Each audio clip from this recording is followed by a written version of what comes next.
Hi అండి, welcome to my channel. ఇప్పుడిప్పుడే మనకు ఒక బ్రేకింగ్ న్యూస్ అయితే రావడం జరిగిందండి. ఏపీ ఉద్యోగులకి పెండింగ్ బకాయిలు అయితే అకౌంట్లో అయితే జమ అవుతున్నాయి. ఒక్కసారి ఏ బకాయిలు జమ అవుతున్నాయో పూర్తి డీటెయిల్స్ అయితే వీడియోలో తెలుసుకుందాం. మీరైతే వీడియోని ఎక్కడా కూడా స్కిప్ చేయకుండా ఎండ్ వరకు అయితే చూసేయండి. వీడియో నచ్చినట్లయితే తప్పకుండా లైక్ చేయండి, షేర్ చేయండి. అయితే ఏపీ ఉద్యోగులకి పిఎఫ్ పార్ట్ ఫైనల్ అమౌంట్ అయితే క్రెడిట్ అయిందండి, జస్ట్ నవ్వు. అదేవిధంగా ఈఎల్ బిల్స్ అమౌంట్ని బట్టి అయితే క్రెడిట్ అవుతుందో ఒకసారి గమనించవాళ్ళు. ఎగ్జాంపుల్గా ఒక మండలంలో అప్లై చేసిన వారి అమౌంట్ మొత్తం 5 లక్షల నుండి 10 లక్షల లోపు ఉన్న బిల్స్ క్రెడిట్ అవుతున్నాయండి. ఒకసారి ఉద్యోగులు అయితే గమనించగలరు. ఇక మరొక మండలంలో అప్లై చేసిన వారి అమౌంట్ మొత్తం 27 లక్షలు ఉంది, వారికి క్రెడిట్ అయితే కాలేదండి. 5 నుంచి 10 లక్షల లోపు మాత్రమే క్రెడిట్ అవుతుంది. దశల వారీగా మే నెలలో అయితే క్రెడిట్ అవుతాయన్నది తాజా అప్డేటు.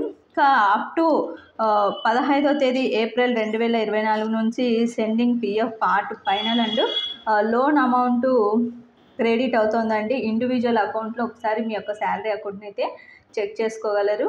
ఇది ఇప్పటి వరకు ఉన్నటువంటి పెండింగ్ బకాయిలకు సంబంధించి అప్డేటు. ఎస్ఎల్స్ కూడా చాలామందికి అయితే జమ అయ్యాయండి. 50,000 నుంచి 1,00,000 రూపాయల వరకు కూడా అమౌంట్ అయితే జమ అవుతుంది.